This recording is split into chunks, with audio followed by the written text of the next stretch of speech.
अलग अलग तरीके से आया है। मैं निवेदन करूंगा, आप लोग मेरे साथ दोहराइएगा शब्द, उसके बाद हम अर्थ उसका पूरा एक साथ रिपीट करेंगे। आनंद आता है, भगवान की वाणी है, जितना रिपीट करोगे उतना बढ़िया रहेगा। चलिए। मन मना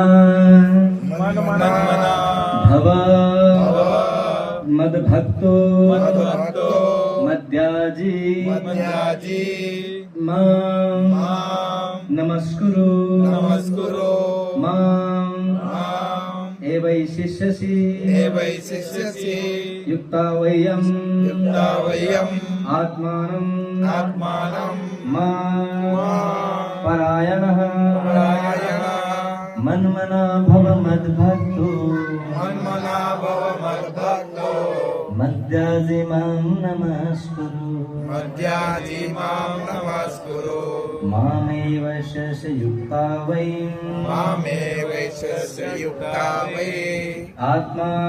आत्मनं मतपरायणा मन्मना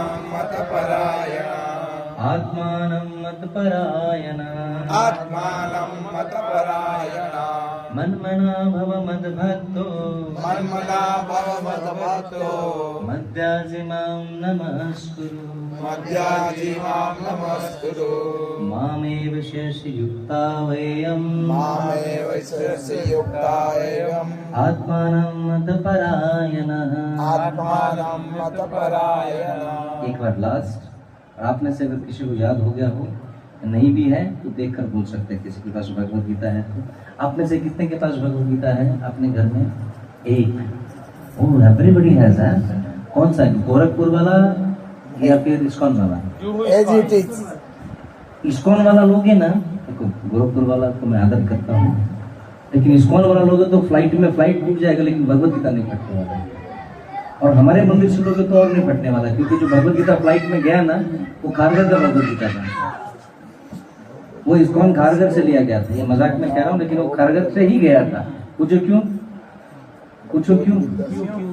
क्योंकि जिसने लेके गया मैं उस बच्ची को जानता हूँ, वो भी चली गई। वो नवा सेवा की थी, नवा सेवा है ना उनवे के बाजू में, एयरपोर्ट के बाजू में है, वहाँ की बच्ची थी। वो क्रू मेंबर थी, फ्लाइट अटेंडेंट होता है, वहाँ की थी। उसकी माँ ने मुझे बताया, उसकी माँ वेदना में मुझे फोन किया, प्रभु जी मेरी बेटी चल बसी। तो आपकी बेटी भी उसमें थी? यहाँ पहुँचे, वो पार्टी में थी मेरी बेटी। समझा कि भगवत गीता मेरी बेटी की ही थी। उसने भगवत गीता रखा कहाँ था? तो भगवत गीता बैग में रख के कहीं रख दिया होगा उसने। भगवत गीता रखना बड़ा जरूरी है। और जब व्यक्ति प्लेन से कूदा ना, उसके गले में कंठी था, देखा? जो प्लेन से कूद गया ना, जो बच गया, उसके गले में कंठी था। एक बार फिर से दोहराते हैं, हम चर्चा करेंगे उसको। मन मना भव मद्भक्तो मद्याजी मां नमस्कुरु मामेव शस्य युक्ता वयम् आत्मानं मत्परायणा। किसी के पास हिंदी में भगवद गीता नहीं है? इसका हिंदी में है क्या भगवद गीता? आएगा सुदर्शन, तुमच्याकडे आएगा? नहीं, ये किसी और का ट्रांसलेशन है, इस्कॉन का नहीं।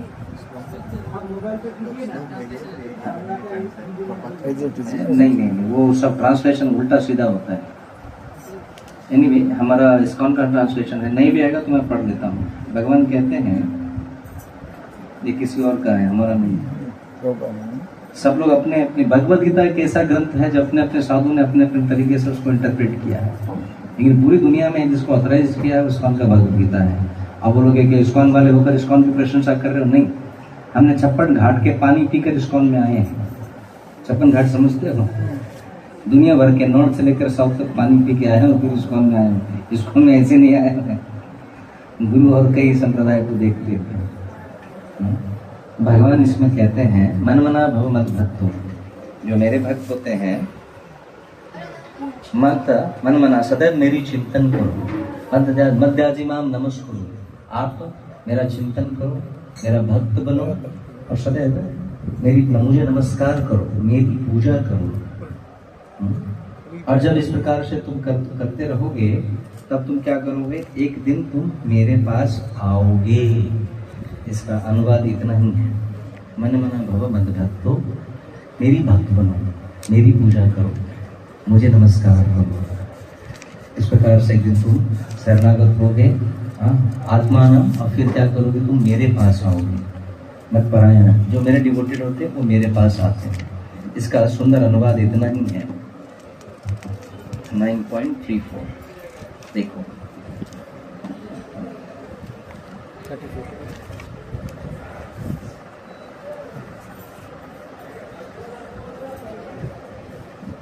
अंतिम श्लोक है, अपने मन को मेरे नित्य चिंतन में लगाओ, मेरा भक्त बनो, मुझे नमस्कार करो और मेरी ही पूजा करो।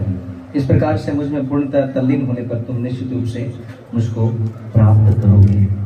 ये भगवद गीता का जो श्लोक है 9.34, एक के लिए इतना आ गया भैया, जिस का मोबाइल है रखूँगा, दे दो नहीं, भारी हो जाता है सब चीज़।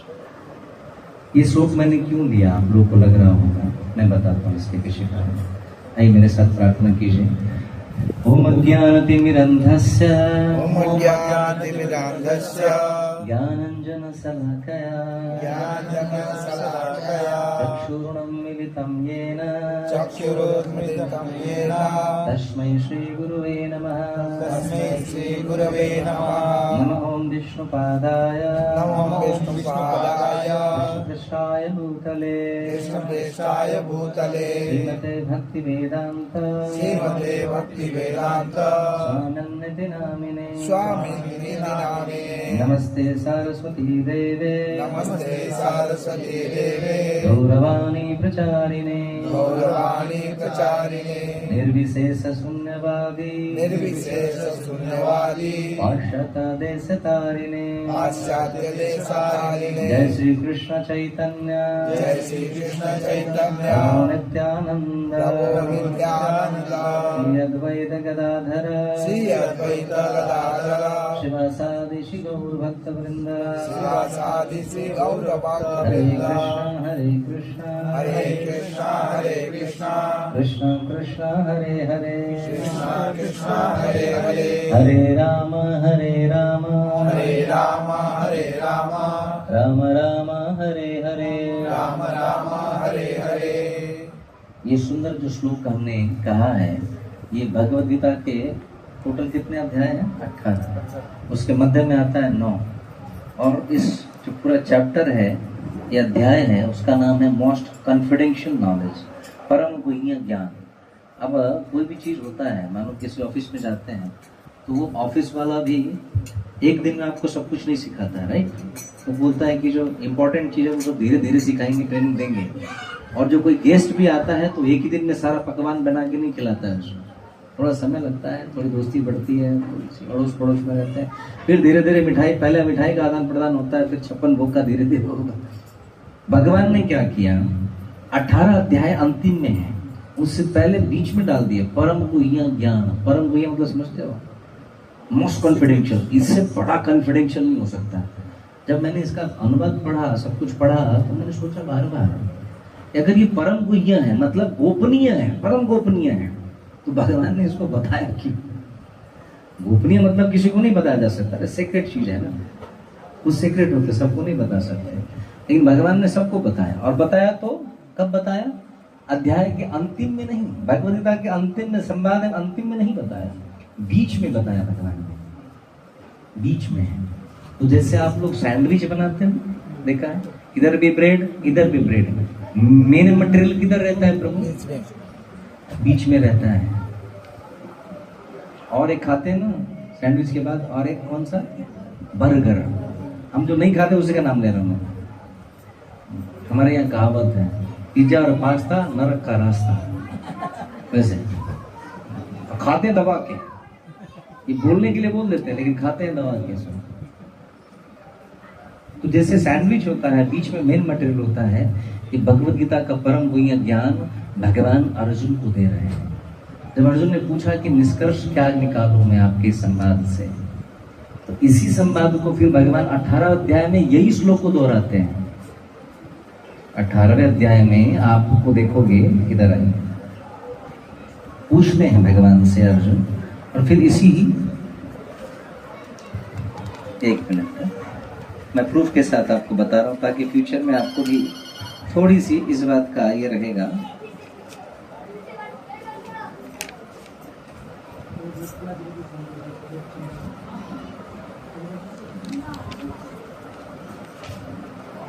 ओके, ये तो चलता रहेगा।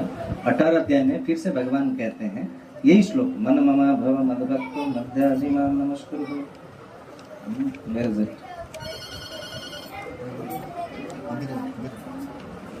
हाँ, 10.6 और 18 अध्याय में 18.65 देखो तो एग्जैक्टली 18.65 में वही श्लोक भगवान ने दोहरा दिया है। क्या मिला आपको? 18.66 में भगवान कहते हैं सर्वधर्मान् परित्यज्य, और 65 में कहते हैं मन मना भव मद्भक्त मध्याजी माम नमस्कुरु। एग्जैक्टली वही श्लोक है। ये श्लोक 2 बार क्यों आया फिर भगवद गीता में? एक जो परम गुह्य ज्ञान दे रहे थे भगवान तब भी रखा, और जब अर्जुन ने निष्कर्ष में मांगा भगवान सब कुछ तो समझ में आ गया, अंतिम में करना क्या है भगवान इसको 2 बार कहते हैं। फिर से क्या? मन मना भव मद्भक्त मध्याजी माम नमस्कुरु रिपीट कर रहे हैं भगवान 18 अध्याय के 65वां श्लोक में। 66वां श्लोक तो इसे भी खतरनाक है। 65वां श्लोक में जा रहा हूं। भगवान ने एक ही श्लोक को 2 बार क्यों बोला? ये प्रश्न मैं आपसे पूछूंगा, क्योंकि इससे महत्वपूर्ण और कुछ भी नहीं है। मैं जब छोटा था, ज्यादा भी छोटा नहीं, आज से 15 साल का कर लो, 16 साल पहले, तो एक व्यक्ति जो मेरे पिताजी के मित्र थे वो पिताजी के पास आए और मुझे देखा तिलक लगाते हुए, घर पे था, मैं तभी कुछ दिन की छुट्टी में था तभी, तो मुझे बोला कि आप इस्कॉन में हो? जी अंकल, हम इस्कॉन में हैं। अच्छा, एक चीज समझ में नहीं आया, इस्कॉन वाला हर चीज कृष्ण से क्यों जोड़ देते हैं? हर चीज इस्कॉन वाले कृष्ण से जोड़ देते हैं। अरे भाई, इस्कॉन वाले कृष्ण से इसलिए जोड़ते हैं, और बोलते हैं कि भगवद गीता मैंने पढ़ी, भगवद गीता में हर जगह पे कृष्ण कृष्ण कृष्ण कृष्ण। अरे जब कृष्ण ही है, कृष्ण के अलावा इस संसार में और कोई है ही नहीं, तो आप किसकी नाम रखोगे? जिस जगन्नाथ का आप नाम लेते हो तो कृष्ण है ना। जय गौर सही कृष्ण सही जगन्नाथ, उसके अलावा तो संसार में कोई है नहीं। वो कृष्ण, वो जगन्नाथ वो है जिसकी ब्रह्मा भी आप उनकी अवभगत करते हैं। कहते हैं कि ब्रह्मा को भी कई मुख चाहिए जगन्नाथ के नाम की गुणगान गाने के लिए। शिव जी रामचरित्र के माध्यम से भगवान की गुणगान गाते हैं। शिव जी स्वयं, आज भी आप जाओगे तो शिव जी को क्षेत्रपाल कहा जाता है, क्षेत्र के रक्षक माना जाता है। जगन्नाथपुरी के क्षेत्र में जाओगे तो उड़ीसा में जहाँ पे प्लेन लैंड करता है, कौन सा जगह? भुवनेश्वर में। वहां पर शिवलिंग है, उसका नाम क्या है? लिंगराज। चारों दिशाओं में देखोगे तो शिव जी बैठे रहते हैं धाम की रक्षा करने के लिए। और धाम की केवल रक्षा नहीं करते, धाम में बैठकर वो हरिनाम का जाप करते हैं। राम राम राम रमति राम राम राम। वो दिन रात केवल नाम का नाम जपते रहते हैं। ये श्लोक इसलिए मैंने लिया था कि आपको स्मरण दिलाऊं कि संसार में भगवान के नाम के अलावा, भगवान को प्रणाम करने के अलावा, भगवान को, पुनः कह रहा हूं मैं, भगवान को, कभी कभी महाराष्ट्र में भी परंपरा है, कई सारे साधु संत में, संत तुकाराम महाराज, संत नामदेव महाराज, एकनाथ महाराज, क्या कहते, रामदास जी महाराज, गजानंद महाराज, स्वामी समर्थ, अब ये सब संत हैं, लेकिन लोग क्या करते हैं? संत को भगवान, फिर से कह रहा हूं, भगवान की बात कर रहा हूं मैं, संतों की बात नहीं कर रहा हूं मैं। तो लोग संतों को भगवान बनाते। संत भगवान के रूप में पूजा जा सकता, लेकिन संत भगवान नहीं होते हैं, कभी हो भी नहीं सकते। हमारे प्रभुपाद जी, उनकी पूजा आरती होती है गुरु के रूप में होती है, आचार्य के रूप में होती है, भगवान के रूप में नहीं होती है। श्री गुरु चरण पद्म केवल भक्ति सन्ना, वेदे गाया हर चरिता। वो गुरु वो है जिसकी वेद भी उसकी गुणगान करता है, इसलिए हम उनकी गुणगान कर रहे हैं। उनके चरित्र के वर्णन वेद करता है, इसलिए हम गुरु की गुणगान करते हैं। लेकिन गुरु को भगवान नहीं मानते हैं। तो महाराष्ट्र में क्या करते हैं लोग? संतों को भगवान की तरफ पूछो। संत को संत ही मानो, भगवान मत मानो। संत भगवान के साथ आपको जोड़ सकता है। यहां पर भगवान कह रहे मनमना भव मद्भक्तो मद्याजी माम नमस्कुरु। मुझे, माम मतलब कौन होता है? ये होंगे नहीं, माम, मुझे। कृष्ण स्पष्ट रूप से कह रहे हैं। मैंने एक भगवत गीता का अनुवाद पढ़ा, मैंने सूर्य पूछा ये वाला नहीं, ये वाला भगवत गीता। मैंने क्यों ये पूछा? क्योंकि मैंने उस अनुवाद में पढ़ा, वो कहते हैं कि जो कृष्ण के अंदर जो परमात्मा बैठे हैं, वो परमात्मा कह रहे हैं मुझे प्रणाम करो। कृष्ण के अंदर में कोई परमात्मा नहीं है, कृष्ण स्वयं परमात्मा है। ईश्वर परम कृष्ण सच्चिदानंद विग्रह अनादिरादे गोविंद सर्वकारण कारणम एते चांस कला पुंसम कृष्णस्तु भगवान स्वयं। वेदव्यास मुनि लिखते हैं भागवतम में, एते चांस कला पुंसम कृष्णस्तु भगवान स्वयं। कृष्ण स्वयं भगवान है और कोई भगवान है ही नहीं। शिव जी भगवान नहीं है क्या? ब्रह्मा जी भगवान नहीं है क्या? नहीं है। शिव और कृष्ण में अंतर ही नहीं है। शिव और कृष्ण में अंतर ही नहीं है। वो खुद के विस्तार हैं, कृष्ण के स्वयं के शक्ति का विस्तार है। इसलिए भागवतम में कहा गया है, बड़ा सुंदर श्लोक है, निम्न गानम यथा गंगा देवानाम अच्युतो यथा। निम्न गानम, नदियों में कौन है? गंगा है, सर्वश्रेष्ठ है। निम्न गानम यथा गंगा देवानाम अच्युतो यथा। देवों में देव कौन है? देव मतलब यहाँ पर ईश्वर कहा गया है। ईश्वर कौन है? अच्युत अर्थात कृष्ण है। वैष्णवानाम यथा शंभो, वैष्णवों में श्रेष्ठ कौन है? कृष्ण के परम भक्त स्वयं शिव है, शंभु है। इसलिए तो शिव जी के पास कई मुख हैं, वो वर्णन करते हैं। शिव स्वयं आदि शंकराचार्य के रूप में आए और उन्होंने जगन्नाथ का अष्टकम गाया है कि नहीं? जगन्नाथ अष्टकम किसने गाया? कृष्ण के वर्णन किसने किया? स्वयं शिव जी कर रहे हैं। रामचरितमानस की रचना किसने किया? आपको लगता है तुलसीदास कहते हैं लिख तो मैं रहा हूं, लेकिन शब्द और मानस मानस किसका, हृदय किसका है? ये शिव का है। आप मानस जब पढ़ोगे तो शुरुआत में ही मानस वहीं पे कह रहे हैं, लिख तो मैं रहा हूं लेकिन भाव और शब्द और मन केवल शिव का है। शिव जी वर्णन करते हैं, राम जी का गुणगान करते हैं। इसलिए वैष्णवा नाम यथा संभव। 12 महाजन में से सर्वश्रेष्ठ महाजन कौन है? भगवान भोलेनाथ है। शिव के चरणों में अपराध मतलब कृष्ण के चरणों में अपराध, और कृष्ण के चरणों में अपराध मतलब शिव के चरणों में अपराध। बिना शिव कोई वैष्णव नहीं बन सकता, शिव के कृपा के कोई वैष्णव नहीं बन सकता। आप इतना मात्र में अगर वैष्णव अपराध करोगे शिव के चरणों में, कृष्ण इस जन्म में छोड़ दो, कई जन्म तक नहीं मिलने वाले, कई जन्म छोड़ दो, कई कल्प तक नहीं मिलने वाले। छोटी सी अपराध, कई सारे हमारे ग्रंथ है, कहते हैं कि वैष्णव चरण के जो धूली होते हैं ना, वैष्णव जो होते हैं उनके चरणों की मिट्टी भी बोलती है, मिट्टी भी जीवित हो जाती है, और उस मिट्टी को प्रणाम करते हो तो आपको वैष्णव का आशीर्वाद मिलता है।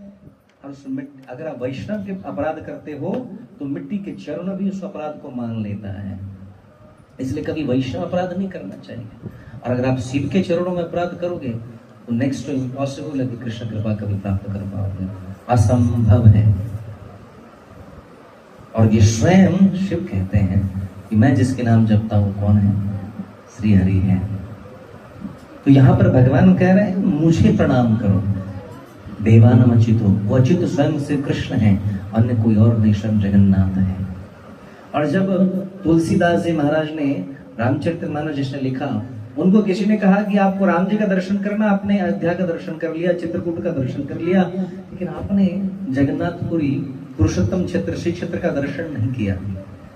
उत्कल क्षेत्र में सबसे बेहतरीन क्षेत्र है पुरुषोत्तम क्षेत्र श्री जगन्नाथपुरी, आप वहां नहीं गए।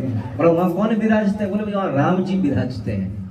अच्छा, कौन से रूप में? बड़े भव्य सुंदर रूप में राम जी विराजते हैं। महाराज तुलसीदास जी काशी से चल पड़े, काशी से चल पड़े पैदल, 1500 किलोमीटर दूर पैदल चल पड़े। कहाँ के लिए? पुरी के लिए। और जब पुरी के लिए चल पड़े बड़े मेहनत से, बुढ़ापे स्थिति में, हमको कोई बोल दे मंदिर आना, यहाँ से 17 किलोमीटर दूर इस्कॉन कारगर है, आएंगे प्रभु जी। संडे के दिन में कपड़ा धोने में फुर्सत नहीं होता, बीबी को होटल में लेके जाने की फुर्सत नहीं है, बच्चे को पार्क में और म्यूजियम में लेके जाने की फुर्सत नहीं, पर मंदिर कहाँ आ पाएंगे?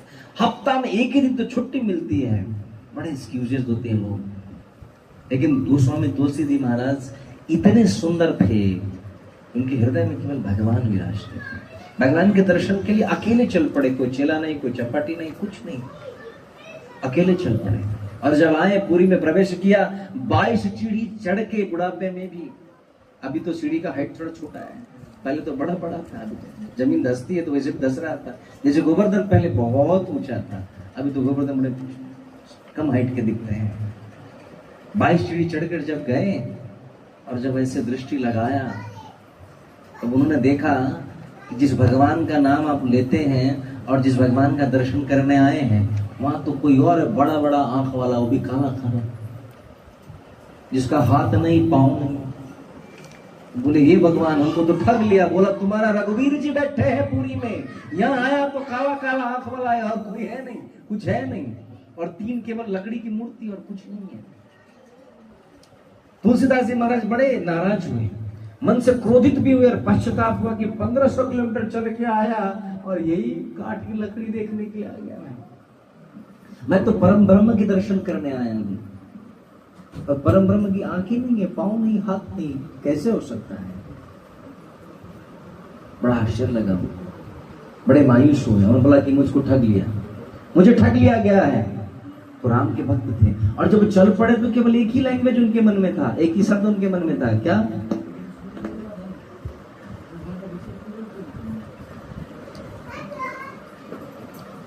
जब वो काशी से चले थे तो उनके जुआ पे, उनके वाणी में एक ही शब्द था, पता है कौन सा? राम राम जय राजा राम, राम राम जय सीताराम, राम राम जय राजा राम, राम राम जय सीताराम, सीताराम सीताराम सीताराम जय सीताराम, सीताराम सीताराम सीताराम जय सीताराम, सीताराम सीताराम सीताराम जय सीताराम, सीताराम सीताराम सीताराम जय सीताराम, राम राम जय राजा राम, राम राम जय सीताराम, राम राम जय राजा राम, राम राम जय सीताराम। केवल राम की भजन करते हुए, राम का नाम का सुमरन करते हुए अकेला वृद्ध व्यक्ति पूरी तक आया, और जब देखा तो भगवान का दर्शन देख कर वो बड़े मायूस हुए और निकल चले, वो वापस उल्टा पैर ऊपर निकल चले। और जब चलते गए ना तो रोते रोते रोदन करते गए कि हमको ठग लिया, हमारे परमात्मा के नाम पे यहाँ लाया, जिसका दर्शन करने को आया वो दर्शन न हो पाया, और रोते रोते चल पड़े। ये दृश्य देखकर माता लक्ष्मी बड़े क्रोधित हो गए। माता लक्ष्मी ने भगवान कृष्ण को कहा कि मेरे धाम में आने वाले व्यक्ति, श्री धाम कहा जाता है, पुरी को श्री क्षेत्र धाम कहा जाता है, पुरुषोत्तम तो ठीक है, पहले श्री आता है, लक्ष्मी देवी का धाम है, और इस धाम में आने के बाद कोई भूखा जाएगा, ये मुझे न गवारा बोलते हैं, ये मुझे जम नहीं रहा है। भगवान को कंप्लेन किया, भगवान ने बोला बात तो सही है। भगवान ने हनुमान को बोला, हनुमान जाके थोड़ा रोको। हनुमान ने जाके रास्ता रोका, किसका? तुलसीदास जी महाराज का। गोस्वामी का रास्ता रोका, गोस्वामी ने बोला हटो, तुम सबने मिलकर मेरे साथ बेवफाई किया है, मेरे दिल के टुकड़े 1000 हो गए। बड़े मायूस हो गए और निकल चले वो तो। अब कृष्ण बोला जब हनुमान ना रोक सके तो इसको रोकेगा कौन? अब स्वयं जगन्नाथ जी बड़े चिंता में आ गए। तो जगन्नाथ जी बोले इसको कोई नहीं रोक सकता, केवल मैं ही रोक सकता है। पुरी से बहुत दूर निकल चुके थे, 5 किलोमीटर दूर पुरी से। भगवान स्वयं बाल स्वरूप में गए और भगवान ने कहा कि बाबा कहां से आए थे और कहां जा रहे हो? कहां से आए थे और कहां जा रहे हो? बोला तुमको उससे मतलब नहीं बाबा, वृद्ध व्यक्ति को देख रहा हूं, आपकी बेग बड़ी ज्यादा है, कहीं विश्राम कर लो। बोला विश्राम क्या करूं, इस सबने मुझे ठग लिया, हम तो परब्रह्म के दर्शन करने आए थे, भगवान राम का दर्शन करने आए थे, लेकिन उधर देखा तो काठ की लकड़ी है जिसका केवल आंख दिख रहा, होगी आंख है कि क्या है पता नहीं, काला काला है, कुछ पता नहीं, हमको ही ठग लिया। हम तो भगवान के सुंदर स्वरूप के कमल नयन, भगवान के नयन को कमल बोला, कमल नयन वाले को दर्शन करने आए थे, शंख चक्र गदा पद्मधारी वाले का दर्शन करने आए थे, सुदर्शन चक्र या तो गांडी वाले का दर्शन करने आए थे, कौस्तुभ मणिधारी की दर्शन करने आए थे हम, बड़े बड़े भुजा वाले के दर्शन करने आए थे हम। लेकिन यहाँ दर्शन कर रहा हूं जिसका कोई स्वरूप ही नहीं है, न हाथ है, न पांव है, न आकार है, न कुछ नहीं है। मैं क्या करूं, या रहकर करूंगा क्या? मैं जाता हूं अपने हरि के वचन वहीं बैठ के करूंगा। बोला अच्छा एक चीज बताओ बाबा, तुमने क्या रचना किया? बोला मानस की रचना किया। अच्छा एक काम करो तुम बाबा, एक काम करो, तुम अपनी मानस उठाओ और अपनी मानस में 117 अध्याय चौपाई 5 से 8 उठा के देखो। तो जैसे ही मानस की चौपाई उठाई 5 से 8, तो तीनों चौपाई में कहते हैं, बड़ा सुंदर चौपाई है, तो चौपाई में कहते हैं, चौपाई का अर्थ इतना था, कहते हैं कि परब्रह्म वो न आंख होते हुए देख सकता है, न नाक होते हुए वो सूंघ सकता है, न मुख होते हुए वो खा सकता है, न भुजा होते हुए भी वो अंगीकार कर सकता है, न पैर होते हुए वो चल सकता है, न आकार होते हुए भी सबको साकार बना सकता है। उसी को तो परब्रह्म कहते हैं। ये भी एक स्वरूप है परब्रह्म का। ये वर्णन किसने किया है मानस में? स्वयं बाबा तुलसीदास ने किया है। तो बालक कहता है कि बाबा, जब आपने ही कहा कि परब्रह्म इस स्वरूप में विराजमान होते हैं कि न हाथ होते हुए भी वो अंगीकार कर सकते हैं, न दृष्टि होते, न नयन होते हुए भी दृष्टि कर सकते हैं किसी के ऊपर में, न मुख होते हुए भी खा सकते हैं, तो क्या आपके परब्रह्म इस दारुक ब्रह्म के रूप में विराजमान नहीं हो सकते? ये बात सुनकर बाबा को बड़ा आश्चर्य लगा कि मैंने कितनी बड़ी भूल कर दी।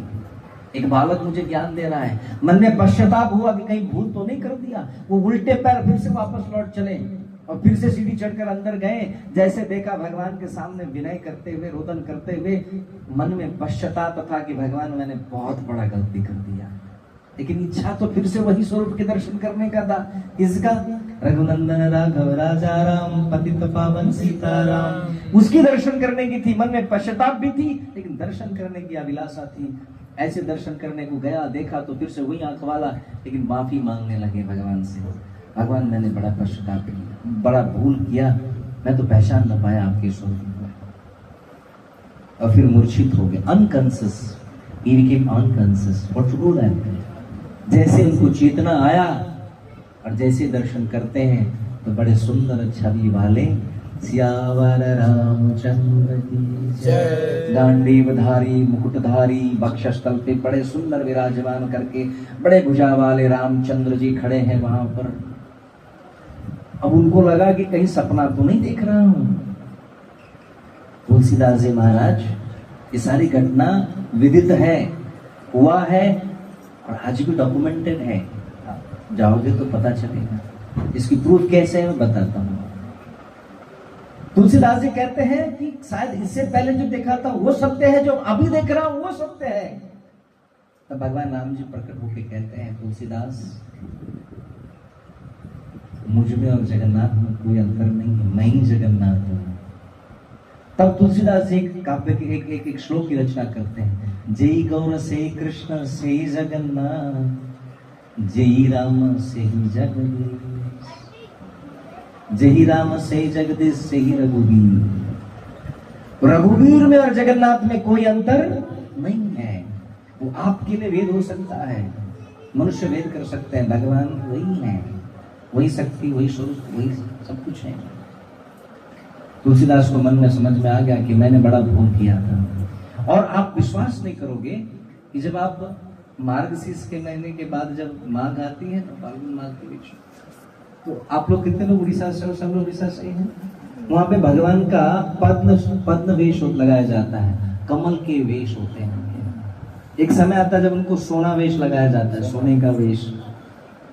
और एक समय आता है जब भगवान को 15 दिन के लिए रघुवीर का वेश, राम जी के वेश में उनको सजाया जाता है। जगन्नाथ जी के हाथ में तीर धनुष गांडीव लगाए जाते हैं, मुकुट पहनाया जाता है, सुंदर उनको पादुकाएं पहनाई जाती है और उनको सजाई जाती है।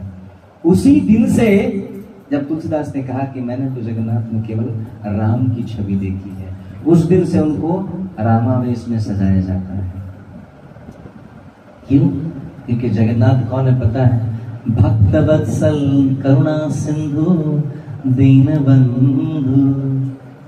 और उतना ही नहीं, हमारे जगन्नाथ इतने प्यारे हैं कि भावग्राही है। वो बात पर केवल भाव के भूखे हैं। उनको आपकी संपत्ति नहीं चाहिए, नहीं चाहिए। वो संपत्ति भी तो उन्हीं की देना है, हम क्या उनको देंगे?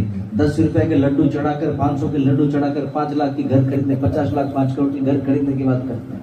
हम लोग तो व्यापारी की बात करते हैं। जगन्नाथ जी हमारे भाव के भूखे हैं। और वही जगन्नाथ जी कहते हैं कुछ करना नहीं तुमको, निचोड़ देते हैं भगवत गीता में। निचोड़ मतलब निचोड़ना नहीं, निचोड़ मतलब कंक्लूजन, सारांश जिसको कहते हैं। वो सारांश स्वयं कृष्ण कह रहे हैं। क्या कह रहे हैं? मनमना भव मद्भक्तो मद्याजिमां नमस्कुरु। मुझे ही प्रणाम करो, मुझे ही नमस्कार करो, और जो इस प्रकार से इस मार्ग पे चलेगा अंतिम में मुझे प्राप्त करेगा, क्योंकि मेरे अलावा इस जीवन में किसी का लक्ष्य कुछ और हो ही नहीं सकता। एक चीज बताता हूँ, फिर विल एंड एज प्रॉमिस हम समाप्त करते हैं। भोग के लिए पशु योनि मिलती है, जानवर योनियां मिलती है। जैसे खूब मांस खाना है तो शेर भालू बन जाओ, खूब सोना है तो भालू बन जाओ, और खूब आनंद उठाना है तो पिजन बन जाओ, पिजन तो कबूतर बन जाओ। डांस करना है तो मोर वाले बन जाओ, मोर मोरनी बन जाओ, राइट। आपको जो करना है उसके लिए पशु योनि, पक्षी योनि बना है, कीड़ा योनि बना है, लेकिन मनुष्य योनि भोग के लिए नहीं बना है। मनुष्य योनि केवल भगवान की भक्ति के लिए बना है, और वो भक्ति केवल नाम स्मरण से हो सकता है, अन्य कोई उपाय नहीं। हरिनाम हरिनाम हरिनाम केवलम कलम नास्ते नास्ते नास्ते गतिरन्यथा। 3 बार बोला गया। कोई अन्य साधन नहीं, कोई साधन नहीं, कोई साधन नहीं, कोई साधन नहीं। यज्ञ करोगे फल को प्राप्त करोगे, चाहे भौतिक हो चाहे आध्यात्मिक हो, लेकिन भगवान को प्राप्त करने के लिए केवल नाम ही शक्ति। नाम में इतनी बड़ी शक्ति है कि एक मुस्लिम परिवार में जन्मा व्यक्ति सालवेग, जो लालवेग का बेटा था, जो पूरा उत्कल क्षेत्र उड़ीसा का पूरा का साम्राज्यपति था, जहांगीर के टाइप के व्यक्ति है। जहांगीर जब दिल्ली में शासन कर रहा था उस समय पर लालवेग था, और लालवेग का बेटा बना सालवेग। लालवेग एक समय जब युद्ध करने जा रहा था अलग अलग जगह पे, तो जब पुरी के क्षेत्र से गुजरा तो उसने क्या देखा, एक ब्राह्मण की पुत्री, जो विडो मतलब क्या कहते हैं इसको, क्या बेवा बन गई थी। वो स्नान करके जो अपने घर के रास्ते पर जा रही थी, तो लालवेग ने उसकी सुंदरता को देखकर उसको अपहरण कर लिया, उसको अपनी पत्नी बना लिया, और बाद में ललिता उसका नाम था, बाद में उसका नाम रख दिया विवाह के बाद फातिमा बेगम। लालवेग ने उसका नाम रख दिया, और उसी फातिमा बेगम से एक पुत्र प्राप्त होता जिसका नाम है सालवेग। सालवेग भी योद्धा बनता है, वो भी शासक बनता है, खूब लड़ाई करता है, और एक समय आता है जब लालवेग बहुत पराजित होता है और पूरा शरीर उसके घायल हो जाते हैं, शरीर में इतनी चोट होती है, और वो उस चोट के कारण से इतना ज्यादा प्रताड़ित रहता है कि वो कष्ट और पीड़ा के कारण से रोदन करते रहता है। ऐसे अवस्था आता है कि वो मृत्यु के नजदीक रहता है। तब वो माँ से कहता है कि माँ, मुझे तुम बताओ कि मैं क्या करूं जो मेरी पीड़ा कम हो सके। तो ललिता जो उसकी माँ थी, जो फातिमा बेगम बनी, उसकी माँ कहती है, इस संसार में कष्ट को हरण करने वाला भक्त रक्षक केवल एक ही व्यक्ति है, और वो कौन है? हमारे जगन्नाथ। उसके अलावा और कोई नहीं है तुम्हारा, ना। क्योंकि भगवद गीता में भगवान कहते हैं, न मैं भक्त प्रणश्यति, मेरे भक्तों का विनाश नहीं हो सकता। भक्त में कहते हैं भगवान, लेकिन भक्त होना चाहिए, ढोंगी भक्त नहीं, भक्त होना चाहिए। सालवेग ने सोचा, मुसलमान लोग तो क्या बोलते हैं, मूर्ति पूजा नहीं करना चाहिए, तो मैं क्यों करूं? बोला करना तो पड़ेगा बेटा। कहते मरता क्या नहीं करता, ट्राई मार लेते हैं। सालवेग ने सोचा मरता क्या नहीं करता, मर रहा हो तो ट्राई मार लेते, कहीं हो गया तो देखें। मौके में चौंका। सालवेग ने बड़े कोशिश किया, प्रयत्न किया, और केवल 12 दिन के बाद 13वां दिन में सालवेग की सारी पीड़ा हर गई, और जो भी व्याधियां थी शरीर की सब खत्म हो गई। सोचो कि 12 दिन में केवल जगन्नाथ जी का नाम लेने से अगर व्यक्ति, मृत्यु को वरण करने वाला व्यक्ति अगर जीवित हो सकता है तो क्या चाहिए। सालवेग को लगा ये जीवन तो मैं ऑलरेडी खो चुका था, और जो जीवन मुझे मिला है वो जीवन केवल जगन्नाथ की कृपा है, तो मैं क्यों इस जीवन को जगन्नाथ जी की शरणागति क्यों न कर दूं, मैं क्यों भोग में बिताऊं फिर से। अगर जैसे कभी कभी देखना, मैंने देखा है कभी कभी व्यक्ति कैंसर का पेशेंट होता है, टाटा हॉस्पिटल बाजू में है, मैंने देखा है व्यक्तियों को जब ठीक हो जाता है तो फिर भगवान को भूल जाता है, जब बीमार रहता है तो मदन मोहन के आगे आके नाक रगड़ रगड़ के रोता है, भगवान मेरे साथ क्यों किया। पत्नी बच्चे के साथ आंचल फैला के भगवान के सामने रोते हैं, और जब ठीक हो जाता है तो हमको तो फोन नहीं किया किसी ने आज तक, पैर छूकर गुरुजी मेरा हॉस्पिटल में, और ठीक है भगवान से प्रार्थना करो, हम क्या करेंगे तो। लेकिन जब वही व्यक्ति ठीक होता है तो चाहे बंगाल से आए, उड़ीसा से आए, पंजाब से आए, बिहार से आए, उत्तर प्रदेश से आए, कहां से आया, रिटर्न किसी ने बोला कि हम ठीक हो गए, हमको मालूम नहीं ठीक होने वाला है, उसकी आयु है इतने अभी तक ठीक रहती, फिर बाद में उसको तो जाना ही है, सबको जाना है। हम सब की स्मृति इस तरह से विभ्रमित हो जाती है और हम भगवान को भूल जाते हैं। लेकिन सालवे को ये पता था कि जीवन मेरा नहीं है, जिसने दिया है उसका है, और शरणागति ले लिया। उसी दिन उसने प्रण लिया कि आज से केवल गुणगान गाऊंगा, अपने जीवा पे किसी का नाम लूंगा तो केवल जगन्नाथ का और किसी का नहीं। जगन्नाथ स्वामी नयन पथगामी, उनके अलावा किसी का नहीं लेना है। जगन्नाथ ने बड़े सुंदर सुंदर कविता जगन्नाथ के ऊपर में लाल सालवे में लिखा। एक दिन उनकी इच्छा हो गई कि जिस जगन्नाथ की मैं वर्णन कर रहा हूँ उसका दर्शन करूं साक्षात, और वो गए जगन्नाथपुरी में दर्शन कर ले। जैसे मंदिर में प्रवेश करने के बांडा लोगों ने बोला, ओए विधर्मियों को अंदर आना परमिशन नहीं, अलाउड नहीं है। विधर्मी समझते हो ना, जो इस धर्म का नहीं है। सालवे बड़ा मायूस हो गया। तो वहीं पे एक पुजारी ने कहा, बाला अंदर जाना वर्जित है, लेकिन भगवान का दर्शन करना थोड़ी ना वर्जित है। अब बात समझ में आ रहा है? अंदर जाना वर्जित है, लेकिन भगवान का दर्शन करना वर्जित नहीं। बोले कैसे होगा संभव फिर दर्शन? बोले एक दिन भगवान, साल में एक बार भगवान, एक दिन नहीं, साल में एक बार भगवान 9 दिन के लिए बाहर रहते हैं। और जब वो आते हैं तो ठाट बाट से हिलते डुलते, देखा जगन्नाथ जी को ऐसे हिल हिल के आते हैं, बड़ा टोला डोला डोला डोल डोल के आते हैं। रोमांच कंपा सुतरंग भजो, वो भी आनंद में है, भक्त भी बड़े आनंद में है, हवा में कूदते कूदते आते हैं। आपको पता है कि जगन्नाथ जी को हिला नहीं सकते हो, असली विग्रह को, इतना भारी रहता है वो।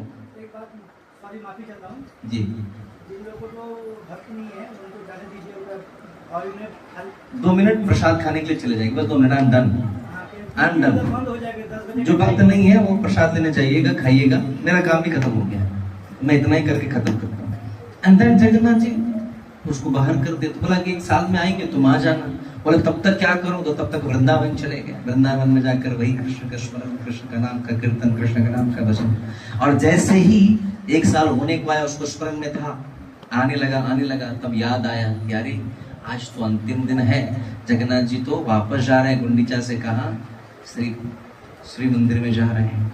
तो जगन्नाथ जी के इस स्मरण में सालवे ने कहा, भगवान मैं 1 साल आपकी प्रतीक्षा करके बैठा हूँ वृंदावन में, आप कुछ भी करो, दर्शन देने के लिए कम से कम थोड़ा समय रुक जाना।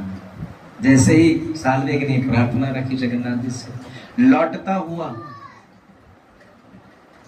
वो रथ रुक गया।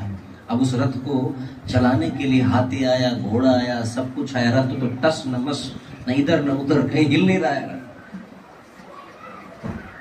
तो पांडा लोगों को लगा कि भगवान अभी कौन सा नया अपराध कर दिया हम लोगों ने। भगवान सपने में आके कहते हैं कि तुमने कोई अपराध नहीं किया है, मेरा एक भक्त है, उसने प्रार्थना किया है कि उसको दर्शन करना है, और उसको दर्शन देने के लिए मैं रुक गया हूँ। भगवान जगन्नाथ ने रथ रोक दिए। कोई ज्यादा पुराना बात नहीं है, 1607 में उसकी जन्म हुआ, तब पकड़ के चलो 17वीं शताब्दी, हम लोग 21वीं शताब्दी, 17वीं शताब्दी में घटना हुआ था। और जैसे सालवे आया, भगवान का सुंदर दर्शन किया, सबने सालवे को प्रणाम किया कि एक ऐसा भक्त जिसके लिए स्वयं जगन्नाथ ने रथ रोक दिया हो, कोई सामान्य व्यक्ति नहीं है। और परंपरा कायम है, आज भी सालवे के लिए रथ रोका जाता है कुछ समय के लिए, और फिर रथ प्रारंभ करती है। भावग्राही जनार्दन, जगन्नाथ हमारे भाव के भूखे हैं, आपके धन और आपके तपस्या के भूखे नहीं है, केवल भाव के भूखे हैं। इसलिए भगवान को स्मरण में अपने जीवन में रखो। भगवान सदैव आप सबका कल्याण करें। इस पूरे कार्यक्रम के आयोजक भक्त लोग जितने भी हैं, आपका शुभ नाम प्रभु जी? सुजीत सामंत प्रभु, और माता जी का नाम प्रतिमा। सुजीत प्रभु और प्रतिमा माता जी का हम बहुत बहुत आभार प्रकट करते हैं, और रश्मिता माता जी का भी, और प्रभु जी का भी सबका आभार प्रकट करते हैं कि आपने हमें आमंत्रित किया और कीर्तन करने को। मुझे बड़ा आनंद आता है कीर्तन करने में, क्योंकि कीर्तन के अलावा हमारे जिंदगी में कुछ और है, नाम भजन और कीर्तन है। तो हम पुनः आप सबका आभार, और मेरी इस प्रताड़ना को, जो मैंने आप लोग को 1 घंटे जो प्रताड़ित किया है अपनी कीर्तन से, गला खराब है फिर भी क्या बोलते हैं, जो भी है, हाथी घोड़ा पाल की जय कन्हैया लाल की। तो इतने कठोरता से आप लोगों को बैठना पड़ा, मेरे कारण से आप लोग परेशान हुए, उस परेशानी के लिए मैं क्षमा प्रार्थी हूँ, याचना करता हूँ, उसके लिए हमें क्षमा करें। क्योंकि भूख लगती है तो बड़ा खतरनाक होता है। सोसाइटी का प्रॉब्लम है, इसके कारण मैं बोल रहा हूँ। कोई बात नहीं, फिर भी कारण तो मैं ही बना, तो मैं इसलिए मैं आप लोगों से क्षमा याचना करता हूँ। हाँ, जिनको भूख लगा है कृपया जाए, नहीं तो भूखा रह जाओगे। हम मंदिर वाले हैं, मैं स्पष्ट बता दूं, मैक्सिमम समय भूखा रहना पड़ता है। क्यों? कि टाइम पे जाते नहीं तो फिर मिलता नहीं। तो बोलोगे कौन सी बड़ी बात हो गई? बड़ी बात है भाई, भूखा रहना पड़ता है। बाबू जी के लिए पोषण इधर है, उनके लिए तकलीफ नहीं है, जिनको उधर खाना है वो तकलीफ है। हाँ मतलब जो आप अपना पोल खुद ही खोद रहे हो।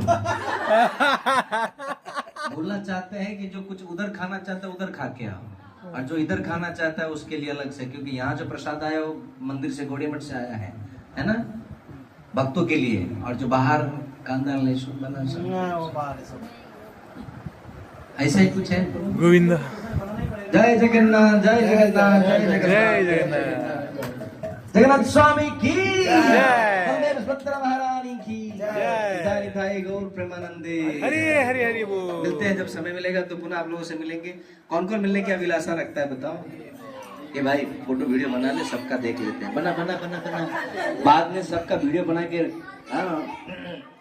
सुजीत प्रभु और क्या नाम बताया आपने, प्रतिमा माता जी को पूछेंगे ये फोटो वाला किधर गया, फोटो वाली माता जी किधर गई? नहीं, हम बड़े चालाक साधु हैं, अमेरिका छोड़कर इधर आके बैठे हैं तो चालाक साधु बनेंगे ना, हैं? ऐसे थोड़ी बनते हैं। लाखों की सैलरी पैकेज छोड़ के अगर कोई इंडिया में बैठा है, वो भी साधु में बन के लाल कपड़ा पहन के भीख मांगने बैठा है, भिक्षाटन करने के लिए बैठा है, तो चालाकी तब तो कर रहे हैं। चालाक नहीं होते तो ठाकुर जी कहाँ रखते हैं हमको? कई जन्मों से तो भटक रहे हैं, इस जन्म में बुद्धि दिया है इसलिए शरणागति हुए हैं, नहीं तो कहाँ मौका मिलता है। कई जन्मों के प्रारब्ध तपस्या होते हैं, तब आपको ठाकुर जी की सेवा करने को मिलता है, नाम स्मरण करने को मिलता है। आप लोगों से केवल इतना निवेदन रहेगा, थोड़ा समय जिंदगी का निकालो अपने व्यस्त जिंदगी में। ये मत बोलना बेटे की स्कूल है, पति का ऑफिस है, मत बोलना। क्यों? कि उससे ज्यादा समय तो तुम भैया अपनी इंस्टाग्राम और यूट्यूब पे बिता देते हो। ये मुझे पता है, मुझे बताने की जरूरत नहीं, हाँ या ना? और नहीं भी हुआ तो अपने माँ बाप को फोन करते रहते हो, सब ठीक है। सासू को कोई नहीं फोन करेगा, माँ को फोन करेगा, या नहीं तो पड़ोसी को फोन करेगा, कहीं ना कहीं तो फोन करेगा। इससे बेहतर है इसका और इसका नाम जाप का 2 बेस्ट फ्रेंड रख लो, ठाकुर जी आपके साथ रहेंगे। बहुत बहुत धन्यवाद। अभी लाइट ऑन कर दीजिए तो अच्छा लग रहा है, ये तो कड़क धूप लग रहा था। हरे कृष्णा कृष्णा कृष्णा कृष्णा हरे हरे, हरे राम राम राम हरे हरे। वीडियो बनाया कि नहीं तुमने? नहीं, क्लिपिंग चाहिए। कौन कौन आए?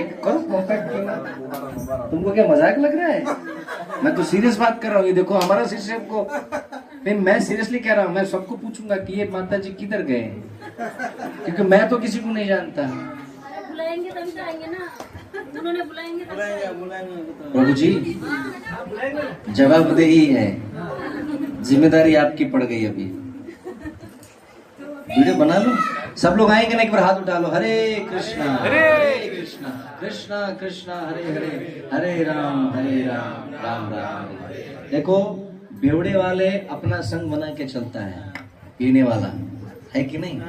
राजनीति करने वाला अपना संग बना के चलता है, तो भगवान के साथ चलने वाला अपना संग बना के नहीं चल सकता। होना चाहिए कि नहीं होना चाहिए?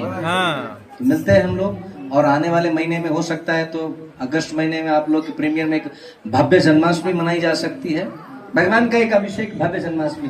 क्लब वगैरह बुकिंग करिए आप लोग, अभी से बुकिंग कर लीजिए। भव्य जन्माष्टमी मनाएंगे, कम से कम यहाँ के 1000 लोगों को भगवान का अभिषेक करवाएंगे। संभव हो सकता है क्या? यस प्रभु जी। तो फिर 31 तारीख अगस्त को राधा अष्टमी है, उस दिन यहाँ पर जन्माष्टमी भगवान कृष्ण के हम मनाएंगे। यहाँ पर हो सकता है क्या? हरि बोल। ये भी रिकॉर्ड हो गया है। और हरि बोल बोला है ना आपने, ऊपर का जगन्नाथ देख रहा है हमारा। हरे कृष्ण, हरे कृष्ण। क्षमा कीजिएगा, आप लोग का समय मैंने बर्बाद किया था। हरे कृष्ण, हरे कृष्णा। इस ग्रेस अद्वैत चैतन्य दास प्रभु जी हमारे यहाँ पर उपस्थित हुए और उनका जो भी समय हम लोगों के लिए दिए, भगवान के विषय में हमें ज्ञान दिए, उनका समय हम लोगों के लिए दिए। तो प्रभु जी के लिए 3 बार हरि बोल बोलेंगे हम लोग और उनका आभार प्रकट करेंगे। सभी लोग हरि बोल 3 बार बोलना है। हरि बोल, हरि बोल, हरि बोल।